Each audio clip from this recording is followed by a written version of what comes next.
오늘 말씀은 사무엘하서 7장 1절 17절, 요한계시록 19장 11절 16절, 요한복음 19장 17절로 22절까지 말씀 보도록 하겠습니다. 사무엘서부터 읽어보도록 하겠습니다.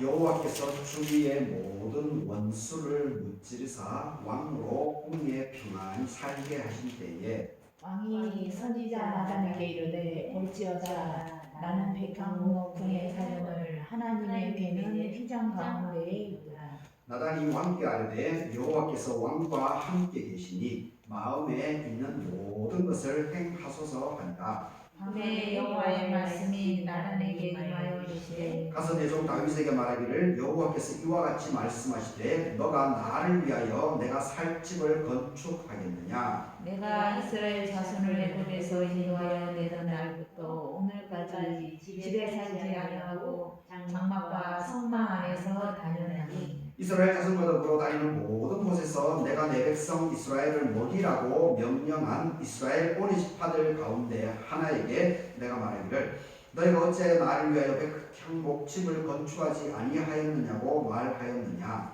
그러므로 이제 내 종 다윗에게 이와 같이 말하라.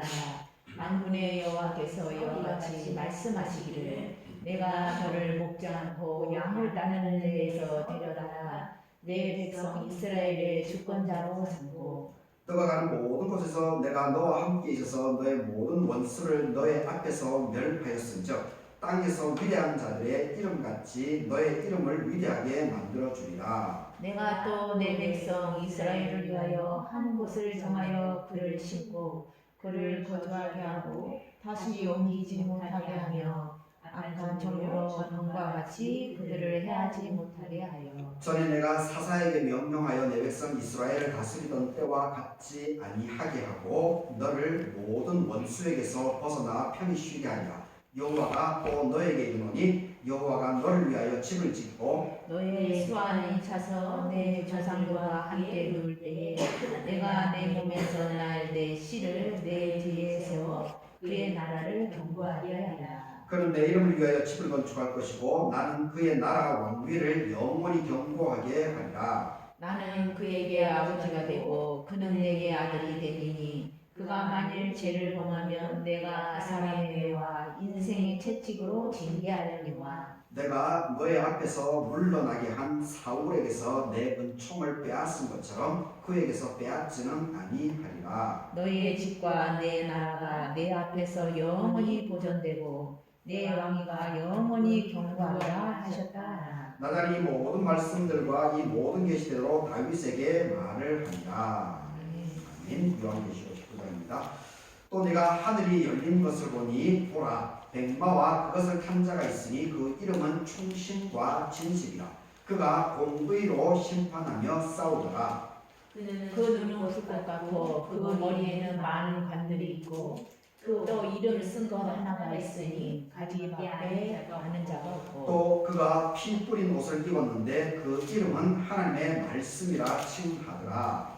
하늘에 있는 이들이 이고 깨끗한 세마포 옷을 입고 백마를 타고 그를 따르더라.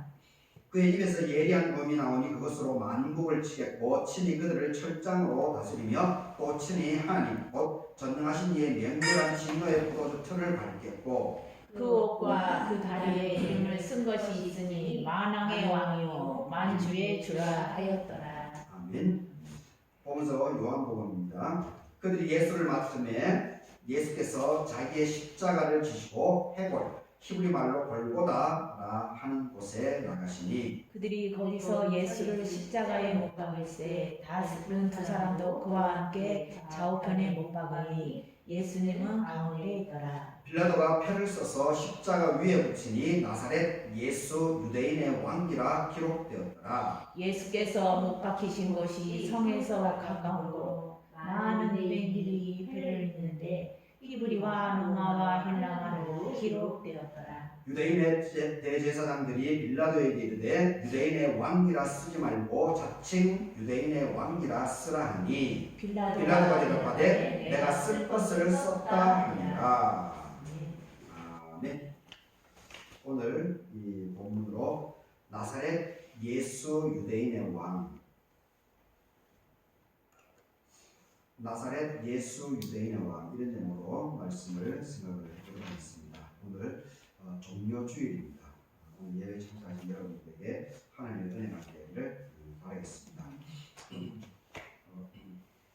내일 2000년 전 내일 월요일 날 예수님께서 예루살렘에 입성을 하게 되죠. 예루살렘에 입성을 하게 됩니다. 그래서 예루살렘에 입성하는 예수를 맞이하기 위해서 예루살렘에 있는, 그 당시 이제 6월절이기 때문에 많은 유대인들이 해외에서도 그리고 국내에서도 예루살렘 성전으로 많은 사람들이 모여 있었습니다. 그래서 예수님의 소문이 워낙 많이 있었기 때문에 많은 사람들이 예수님을 맞이하기 위해서 종려나무를 꺾고 그리고 나아가기를 준비해서 예수님을 예루살렘에 입성하는 예수님을 정성들여서 맞이하게 됩니다. 그리고 목요일 날은 예수님께서 이제 죽음을 하루 앞두고 마지막으로 12명의 제자들과 함께 마지막으로 이제 저녁 식사 최후의晚餐을 제자들과 함께 하게 되죠. 그리고 새벽녘에 이제 식사가 끝나고 밤이 깊어서 예수님께서 아무래도 이제 상황이 예수님의 죽음이 목전에 다가오는 것을 느낌을 강하게 받고 있었기 때문에 그래서 예수님께서 제자들과 3명의 제자들과 함께 이제 그 겟세마네 동산에 가서 기도를 하게 되죠. 그리고 세 명이서 기도하다가 이제 아마 예수님께서 예수님에게 찾아오는 어떤 불안감, 죽음이 바로 목전에 있기 때문에 아마 그런 불안감들, 그런 감정들을 이기고 싶은 그런 마음이 있었던 것 같습니다. 그래서 예수님께서 혼자 더 깊이 들어가서 이렇게 기도를 하게 되죠. 금요일 새벽에. 그것이 이제 복음서에 잘 기록되어져 있죠. 그래서 거기서 이제 예수님께서는 하나님, 나는 나에게 이 죽음이 좀 벗어날 수 있으면 좋겠다. 이게 내가 죽지 않으면 좋겠다. 이런 인간으로서 참 진솔한 예수님의 그 고백을 하는 것을 보게 됩니다.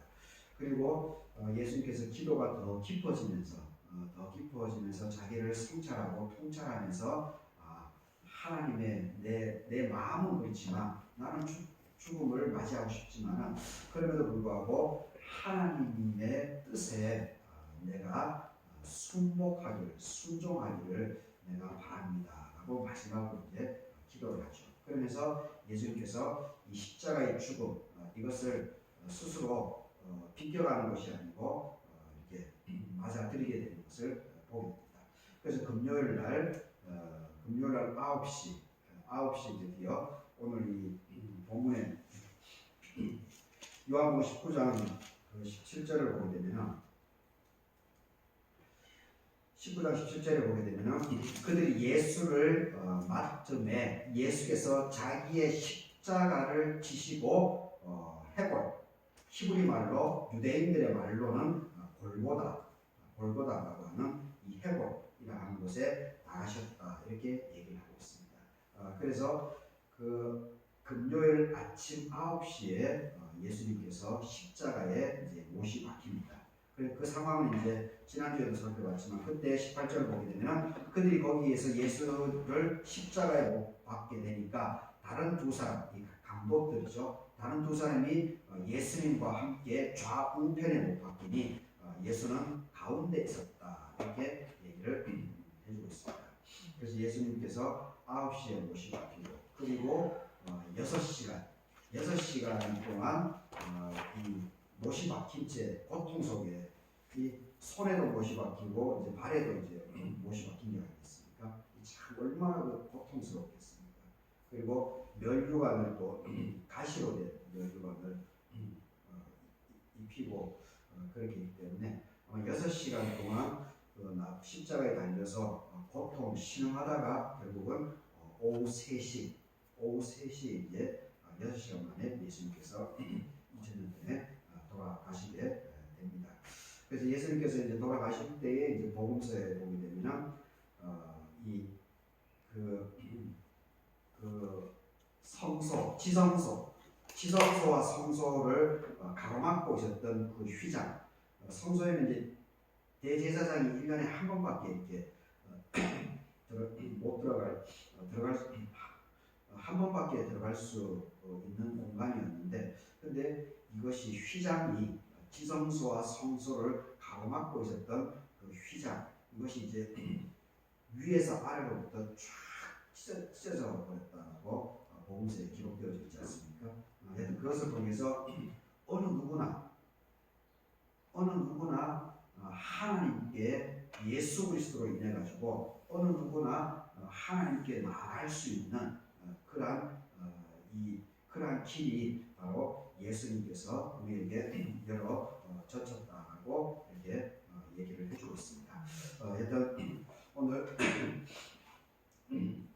이 요한복음서에서 예수님께서 골고다 언덕에서 십자가에 달려 돌아가셨다고 하는데, 여기 그 히브리 말로는 이제 골고다, 그리고 우리가 이제 골고다 언덕 이런 얘기를 하지만은, 근데 여기에 그 골고다라고 하는 뜻이 해골이다라고 하는 것을 분명히 여기 밝혀 놓고 있는 것을 보게 됩니다. 그러니까 이 골고다 해골이라고 하는 거기가 왜 해골이라고 하는 그런 지명이 붙었겠습니까? 거기가 처형장이었다라고 하는 것을 볼 수가 있는 겁니다. 해골이 있다라고 하는 것은, 해골이라고 하는 지명이 있다라고 하는 것은 거기에 죽음이 많았다는 거죠. 그리고 이게 그 해골이 이렇게 많이 볼 수 있었다, 그런 의미가 되죠. 우리 마을에도 지금 저는 뭐 들은 얘기지만은 지금 박남종 이장님이 사는 그 집, 그 제를 우리 지역에서 이제 장태제라고 하죠. 장태제. 근데 거기가 옛날에 그 아장터였다라고 저는 듣고 있습니다. 그래서 돈 없고 무덤을 쓸 수 있는 비용이나 터가 없기 때문에 아이들이 죽으면은 거기에 그냥 그 장대째 거기 묻었다, 그런 이야기가 들려오는데, 하여튼 이 해골이라고 하는 것도 바로 그 죽음의 현장, 많은 사람들이 죽었던 곳, 죽음 시신이 있었던 곳, 그런 뜻입니다. 그러니까 아무래도 좀 그 혐오감이 있는 그런 장소였죠. 아무래도 물론 이제 예수님의 십자가 죽으신 이후에 그 유럽의 문화에 있어서는 이 믿음의 사람들의 죽음에 대해서 그렇게 이제 두려워하는 그런 마음들은 사실 없죠. 이 부활에 대한 신앙이기 때문에 죽음을 그렇게 우리 한국인처럼 두려워하거나 공포감 이런 정서를 갖고 있지 않습니다. 그래서 이 유럽이나 미국의 무덤을 보게 되면 교회 앞마당을 무덤으로 쓰지 않습니까? 우리 문화에서는 상상을 못하는 거죠.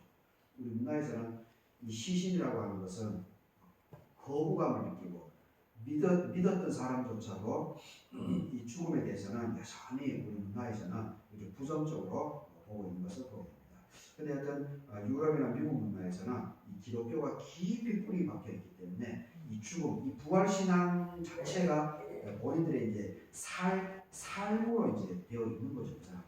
그래서 이 죽음에 대해서 그렇게 공포감을 갖고 있지 않습니다. 그래서 이렇게 이 교회 마당에, 그리고 또 귀한 일을 한 교황이라든지 이런 사람들이 죽으면 교회 마룻바닥에다가 그걸 안장을 하지 않습니까? 하여튼 참 우리라는 나라는 특이한 그런 문화를 갖고 있습니다. 그런데 이 예수님이 죽을 당시 이 해골이라고 하는 골고다라고 하는 여기는 아마 이 많은 혐오감, 그리고 가까이 가기 싫은 그런 곳이었지 않을까 그런 생각도 해봅니다. 이 골고다에 대한 이 부분을 얘기하다 보니까 안동에 제 고향이 이제 안동을 갈 때 거기 이제 일직면이 있습니다. 일직면 거기 이제 일직교회가 있는데 그 교회가 이제 많이 알려지게 된 것은 강아지똥, 몽실언니 이걸 쓴 권정생 선생님.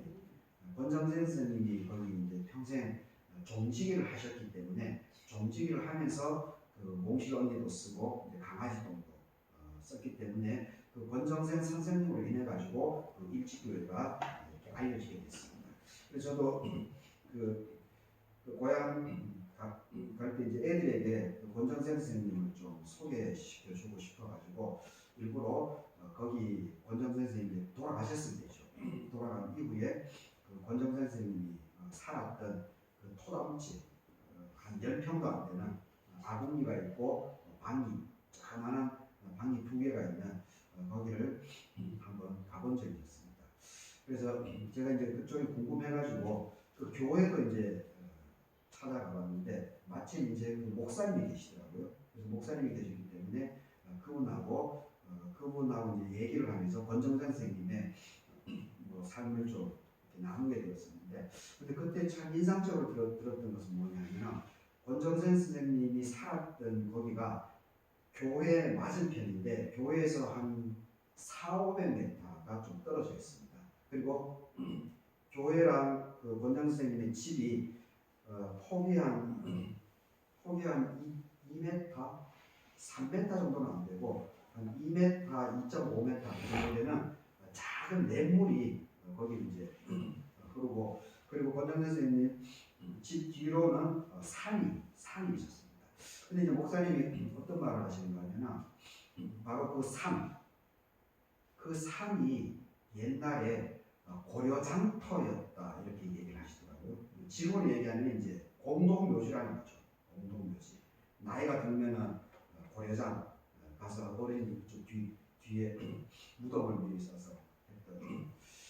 근데 바로 죽음의 현장의 입구에 권정생 선생님이 한평생 그래서 토담집에서 살면서 종지기를 하면서 그 몽실언이나 강아지똥을 쓰게 된 거죠. 저는 참 그게 너무 인상적이었습니다. 이 공동묘지 앞이라고 하면은 우리 정서에 이게 참 불안한 곳이 아닙니까? 그리고 혐오하는 곳입니다.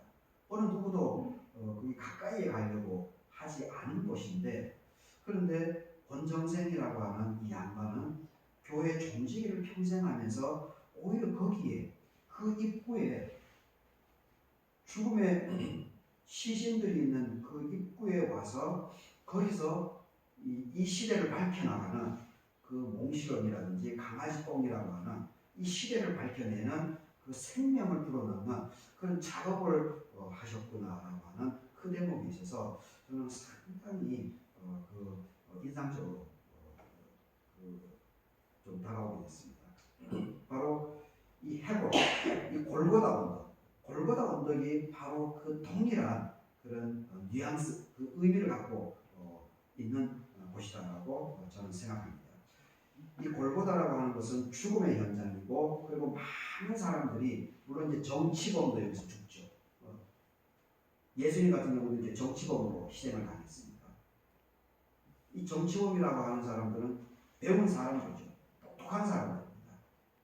물론 여기 이제 예수님하고 같이 죽은 사람들은 이제 강도지만, 하여튼 이런, 근데 그 죽음의 현장에서 우리 예수님 같은 경우 예수님으로 인해서 이 죽음이 새로운 생명의 현장으로 골고다가 변화가 일어나는 이 모습, 이것은 참 감사하고 감동이 아닐 수 없습니다. 그래서 이 일반적으로 모든 우리가 믿는 사람들조차도 이 일반 사람들이 평가하는 그 가치 기준, 그 기준에 우리가 발맞춰 나가려고 이렇게 하고 있습니다. 근데 그것을 정말로 예수 그리스도의 이름으로 그 일반화된 이 관행들 이것을 제대로 이렇게 밝혀 나가려고 하는 그런 의지적인 노력을 하는 사람들은 그렇게 많지 않은 것을 보게 됩니다. 저 스스로도 목사지만 사실은 이런 기본적인 보편적인 삶의 가치관 이것을 더 깊이 있게 생각을 하면서 여기서 이 그늘이 있는 부분들을 사실은 밝혀내고 헤쳐나가고 이렇게 하는 것이 우리 그리스도인들의 삶이 되어져야 되는데 근데 일반적으로 그렇게 잘 하지 못하는 그런 안타까운 모습을 보게 됩니다. 사실 이 골고다라고 하는 이 죽음의 현장, 이 죽음의 현장을 생명의 현장으로 바꾼 우리 예수 그리스도의 이 삶을 우리가 온전히 따라서 살아나가게 되는 이것이 참 중요합니다. 예수 그리스도를 주로 고백하는 이거는 1차원입니다. 그거는 기본적인 부분이고 예수 그리스도를 주로 고백한 이후에 이 하나님의 말씀을 새기고 그리고 예수님께서 우리에게 보여주신 이 삶들을 예수님이 보여준 삶은 뭡니까? 사회적인 약자들입니다. 그리고 무시를 당하던 그 사람들의 인권을 지켜나간 거죠. 그 사람들을 무시받는 사람들을 위해서 예수님께서는 삶을 살아나간 겁니다. 그래서 우리들도 이 시대를 밝혀나가는데 우리가 쓰임을 받아 나갈 수 있으면 참 감사하겠습니다. 그리고 이 19절을 보게 되면 이제 빌라도가 총독이었죠. 그 당시에 로마 총독이 빌라도가 그 예수님의 죄명을 십자가에 이렇게 기록을 했는데 거기에 이 나사렛 예수 유대인의 왕 이렇게 기록했다라고 19절에서 얘기를 하고 있습니다. 그리고 20절을 보게 되면 이 세 가지 글을 세 가지 언어로 썼다 이렇게 얘기합니다. 유대인의 땅이었기 때문에 이 히브리 말로 유대인의 말로 히브리 말로 썼고 그리고 로마 식민지였기 때문에 로마 언어인 라틴어를 썼고 그리고 또 이 그리스 문명권에 있었기 때문에 이 헬라어로도 이렇게 썼다라고 얘기를 하고 있습니다. 그래서 이 나사렛 예수 유대인의 왕 이렇게 빌라도는 이렇게 썼지만은 근데 대제사장 유대인들의 대제사장들은 21절에서 이제 문제 제기를 하죠. 빌라도에게 말을 합니다. 유대인의 왕이라고 쓰지 말고 나사렛 예수 유대인의 왕 이렇게 쓰지 말고 나사렛 예수 자칭 유대인의 왕이라 쓰라고 이렇게 대제사장들이 문제 제기를 했다 이렇게 얘기를 하고 있습니다. 그런데 22절에서 빌라도가 말을 하죠. 내가 썼는데 왜 너희들이 간섭을 하냐고 이렇게 그래서 고치지 않았다는 것을 이 복음서에서 자세하게 기록해두고 있는 것을 보게 됩니다. 그런데 왜 빌라도가 나사렛 예수 유대인의 왕 이렇게 쓴 이유가 뭐겠습니까? 그리고 이 유대인 대제사장들은 왜 자칭 유대인의 왕 이렇게 그 기록을 변경할 것을 왜 요청을 하고 있습니까? 이 빌라도가 그 죄명을 쓴 나사렛 예수 유대인의 왕 이것은 유대인들을 무시하는 겁니다. 너희는 로마 식민지야. 나사렛 예수 유대인의 왕 너희들 말할 자격이 없어. 내가 시키는 대로 해.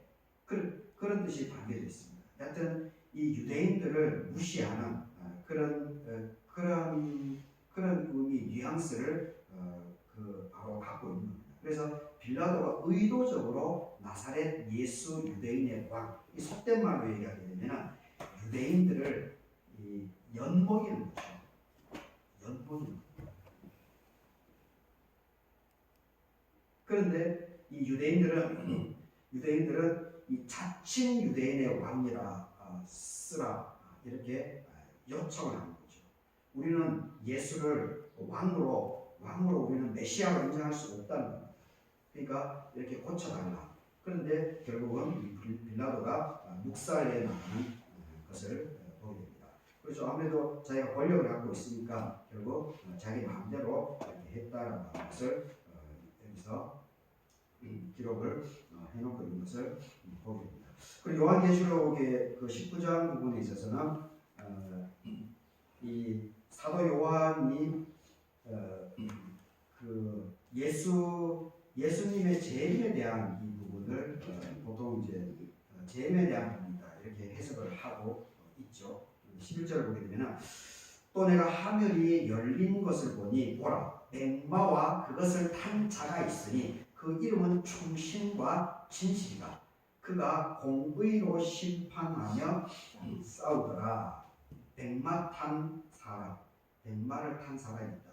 바로 이 의를 위해서 싸워나가는 사람이죠. 결국 예수 그리스도를 상징하는 것으로 우리가 얘기를 하고 있는데, 그런데 이 백마를 탄 이 사람의 이름이 충신과 진실이다. 충신과 진실이다. 어떤 가식적이지 않다. 그리고 어떤 이 자기 욕심을 위해서 지금 뭐 대통령처럼 이 자기 욕심을 위해서 권력을 그리고 삶을 살아가는 것이 아니고 충신과 진실함, 다른 사람들, 이웃을 살려주기 위해서 그 사람들을 도와주기 위해서 바로 이 백마탄 이 사람이 이렇게 헌신을 한다, 삶을 살아간다 이렇게 얘기합니다. 그래서 그가 백마를 탄 그가 공의로 심판을 하며 싸우더라. 그렇죠? 이게 사실은 이게 바로 믿음의 사람들이 사실 이렇게 살아가야 되는 거죠. 공의로 심판을 하고 세상을 그리고 이 사람들의 이 옳고 그름에 대해서 공의로 이 판결 분간을 해내야 되죠. 분간 그리고 그 잘못된 것하고 맞서 싸우는 것 이것이 참 백마를 탄 사람, 충신과 진실이라고 하는 사람이 하는 모습이다. 이렇게 얘기를 해주고 있습니다. 바로 우리 예수님이 바로 이런 삶을 살아간 거죠. 그리고 믿는 우리들도 이 시대를 이러한 마음으로 살아나가는 것이 더욱더 하나님께 영광이 되는 그런 모습이지 않겠습니까? 그리고 또 13절을 보게 되면 또 그가 피 뿌린 옷을 입었는데 그 이름은 하나님의 말씀이라고 칭하더라. 피 뿌린 옷을 입었다. 피 뿌린 옷. 그런데 그것이 하나님의 말씀이다. 이게 무슨 말이겠습니까? 피 뿌린 옷을 입었다. 피라고 하는 것은 이 싸움에서 나온 거죠. 싸움에서. 싸우지 않으면은 이 피라고 하는 것은 볼 수 없죠. 그러니까 이 바로 백마를 탄 사람이 공의로 심판을 하면서 싸운 거죠. 싸운 거죠. 그래서 이 나쁜 놈들 다 이게 물친 겁니다. 나쁜 놈들. 그러니까 나쁜 놈들 다 싸우면서 제거하다 보니까 그 피가 백마를 탄 사람에게 묻은 거죠. 그것을 지금 그가 피 뿌린 옷을 입었다. 이렇게 표현해 주고 있습니다. 그런데 그 이름은 하나님의 말씀이다. 하나님의 말씀을 가지고 싸웠다는 겁니다. 불의한 세력들, 악한 세력들, 나쁜 사람들을 함부로 무시하고 사람들의 인권을 유린하는 이 사람하고 바로 백마를 탄 사람이 맞서 싸웠다. 그래서 결국 이겨나갔다라고 이렇게 얘기를 합니다. 참 우리 믿음의 사람들이 이렇게 살아나갈 수 있으면 얼마나 감사할까 그런 생각을 해봅니다. 그래서 마지막 16절을 보게 되면 그 옷과 그 다리에 이름을 쓴 것이 있으니 만왕의 왕이고 만주의 주라 하였더라. 이 다시 오신 우리 예수님에 대한 표상, 이미지를 이렇게 쓰고 있는 것을 보게 됩니다. 오늘 이 사무엘하서 7장 이 부분에는 유명한 그 나단 선지자, 이 다윗이 이제 말년에 이 다윗이 그 주변 나라들을 다 복속하고 그리고 이제 강성해지고 평안하게 되니까 먹고 살기가 이제 평안하고 전쟁도 이제 다 끝내놓고 나니까 이제 혼자 가만히 평안한 삶을 살다 보니까 이제 그 하나님이 생각이 나는 겁니다. 이제 하나님. 그때만 이제 하나님은 12지파 특히 레위 지파에 의해 가지고 이렇게 이 법궤로 이동하고 하니까 그래서 이 다윗이 하나님의 성전, 하나님이 머물 집을 이렇게 짓고자 하는 그런 마음이 있습니다. 그래서 이 나단 선지자가 그 3절에 보게 되면 나단이 이제 다윗이 이제 그런 말을 하니까 나단 선지자가 다윗에게 얘기를 하죠. 여호와께서 왕과 함께 계시니 마음에 있는 모든 것을 다 행하시옵소서. 그러면 하나님께서 모든 것들을 다 허락해 주실 겁니다. 이렇게 얘기를 합니다. 나단 선지자가. 그런데 그날 밤에 4절에 그날 밤에 하나님이 나단 선지자에게 이제 말씀을 해주죠. 5절에 보게 되면 가서 내 종 다윗에게 말하기를 여호와께서 이와 같이 말씀하신다라고 이렇게 이 나단 선지자가 하나님의 말씀을 얘기를 해주고 있습니다. 내가 언제 집이 필요했느냐? 이제까지 집 없이도 살았다. 내가 너희들을 위해서 뭔가를 해주는 것이 너희들이 나에게 내가 언제 그런 것을 요청했냐? 그런 걸 할 필요가 없다. 이런 얘기를 하나님께서 이 나단의 입을 통해서 얘기를 해주고 있는 것을 보게 됩니다. 일단 이 7절을 보게 되면 이스라엘 자손과 더불어 다니는 모든 곳에서 내가 내 백성 이스라엘을 먹이라고 명령한 이스라엘 어느 지파들 가운데 하나에게 내가 말하기를 너희가 어찌 나를 위하여 백성 집을 건축하지 아니하였느냐고 내가 언제 말했느냐. 내가 그런 것을 요청한 적이 한 번도 없다라고 얘기를 해주고 있습니다. 오히려 하나님께서 다윗을 선택해 주시고 다윗을 축복해 주시고 다윗의 길을 이끌어 나가 주셨다라고 이렇게 얘기를 하고 있는 것을 보게 됩니다. 이걸 통해서 제가 이제 생각이 되는 것은 뭐냐면 우리가 하나님을 위해서 뭘 한다 이러한 것은 어불성설이라는 겁니다. 말이 될 수 없다는 겁니다. 물론 이제 하나님께 영광 이것이 이제 교리문답 1번에 나와 있긴 하지만 하나님께 영광 그 측면에 이제 뭐 우리가 생각해 봐야 될 것은 바로 내가 내 삶을 잘 꾸려나가는 것,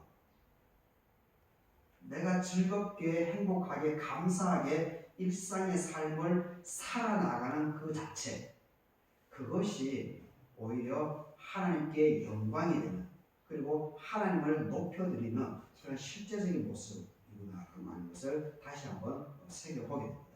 하나님께서 우리에게 요청하는 것이 없다는 겁니다. 그냥 너희들이 내 말, 내가 모세를 통해서 해준 그 말, 그리고 성경의 말씀, 이것을 잘 새기고 그냥 그대로 살아가라는 겁니다. 그대로 살아가는 그것이 복이고 나를 위하는 것이지 나를 위한답시고 하나님을 오히려 악용할 수 있는 그런 일은 절대 하지 말라고 이 하나님께서 이 나단 선지자를 통해서 다윗에게 이야기를 하고 있습니다. 그리고 또 여기서 이제 여기서 또 볼 수 있는 것은 그래서 13절을 보게 되면 12절을 보게 되면 너의 수완이 져서 내 조상들과 함께 누울 때에 내가 너의 몸에서 너의 씨를 너의 뒤에 세워서 그의 나라를 견고하게 할 것이다. 그는 내 이름을 위해 집을 건축할 것이고 나는 그의 나라 왕위를 영원히 견고하게 하리 것이다. 결국은 이 다윗에게 성전 건축을 허락하는 것이 아니고 그 아들 솔로몬에게 이것을 허락하고 있다라고 하는 것을 볼 수가 있습니다. 근데 여기서 우리가 생각해 봐야 될 것은 그 13절, 12절, 13절에 있어서 분명히 다윗 다음 때에 올 사람을 축복해주고 있는 것을 보게 됩니다. 근데 결과적으로 보게 되면 이 말씀대로 솔로몬이 있었을 그 당대에 솔로몬 자체는 사실 이 말씀이 그대로 성취가 된 것을 보게 됩니다. 솔로몬 때가 가장 큰 왕이기 때문에 그리고 성전도 만들어지게 되고 그리고 궁궐도 만들어졌기 때문에 이 말씀이 그대로 성취가 된 것을 보게 됩니다. 그런데 중요한 것은 솔로몬이 죽은 다음입니다. 솔로몬이 죽은 다음. 솔로몬이 죽은 다음에 르호보암하고 그 솔로몬의 아들이었던 이 르호보암에 의해 가지고 이 분열이 일어난 거죠. 남북이 북쪽에 10지파 그리고 남쪽에 2지파 이것이 쫙 나눠져 버려요. 그렇게 하면서 그때부터 아픔의 역사 그리고 그 이후에 북이스라엘이 멸망당하고 그리고 남유다까지도 멸망당하게 버리게 되는 그런 일이 벌어졌다라고 합니다. 그래서 그 부분에 대해서 이 14절을 우리가 눈여겨서 잘 조명을 할 필요가 있지 않나 그런 생각도 제가 해보게 됩니다. 14절을 보게 되면 나는 그에게 아버지가 되고 그는 내게 아들이 되리니 그가 만일 죄를 범하면 내가 사람의 뇌와 인생의 채찍으로 징계를 하게 될 것이다. 이 말씀이 14절에 있습니다. 그가 만일 죄를 범하게 되면 내가 사람의 뇌와 인생의 채찍으로 징계를 할 것이다. 결국 이제 솔로몬 때는 무사하게 넘어갔지만 솔로몬이 나중에 후반부에 가서 솔로몬도 이제 40년 동안 왕으로서 있었는데 이 후반부에 가면서 정략 결혼을 했던 그 부인들, 그 많은 이방 부인들, 이 사람들로 인해서 전국 곳곳에 우상들이 만연하게 됩니다. 그것이 이제 솔로몬 당대에는 그 피해가 없었었는데, 근데 솔로몬이 죽은 이후에 르호보암 시대에 그것이 불꽃이 일어나는 거죠. 불꽃이. 그래서 남북이 분열되고 그리고 그 우상들이 판을 쳐버리게 되는 그런 일이 벌어집니다. 그가 만일 죄를 범하면 그래서 죄를 범했죠. 죄를 범하고 그래서 그것이 결국은 솔로몬 이후 세대에 참 큰 이 이스라엘을 고통의 나라로 빠지게 되는 그런 우를 범하게 된 것을 보게 됩니다. 그래서 우리가 지금 시절에 하나님의 뜻, 하나님의 법 이것을 그때그때 밝히 세워 나가는 것 이것이 참 중요합니다. 그래서 지금 이번 행정부 들어와서 지금 나라가 쑥대밭이 되고 있지 않습니까? 이러한 부분에 있어가지고 지금 매주 토요일 날 촛불 행동, 시민들 김민호 목사 교수님이죠. 교수이자 목사 이분이 중심이 돼서 이 운동을 해 나가고 있는데 저는 적극 지지합니다. 그렇게 해야 돼요. 그러지 않으면은 그 다음 이 행정부가 지나간 다음에 우리나라가 쑥대밭이 될 수 있습니다. 그래서 여튼 우리가 늘 항상 하나님 안에서 하나님의 말씀을 의지하면서 하나님의 말씀을 깊이 묵상하면서 이 시대 지금 이 순간을 밝혀나가 그리고 아름답게 만들어 나가는데 우리 모두가 수고하고 애써 나가게 된다면 하나님께서 기뻐하실 것입니다. 그리고 또 그런 삶을 살아가는 사람을 하나님께서는 지켜주시고 또 그 자녀손들의 삶들도 책임져 줄 줄 믿습니다. 이 말씀으로 한 주간도 평안할 수 있기를 바라겠습니다. 다 같이 기도하겠습니다. 그는 내 이름을 위하여 집을 건축할 것이고 나는 그의 나라 왕위를 영원히 견고하게 하게 될 것이다. 그가 만일 죄를 범하게 되면 내가 사람의 뇌와 인생의 채찍으로 징계를 하게 될 것이다. 빌라도가 표를 써서 십자가 위에 붙이니 나사렛 예수 유대인의 왕이라 기록하였다. 아버지 하나님 오늘 이렇게 사무엘하서 요한계시록 누가복음을 통해서 말씀을 나누어 보게 됩니다. 아버지 하나님 이 골고다라고 하는 것은 회골의 언덕이고 죽음의 현장입니다. 그런데 그 죽음의 현장 사람들이 혐오하고 있는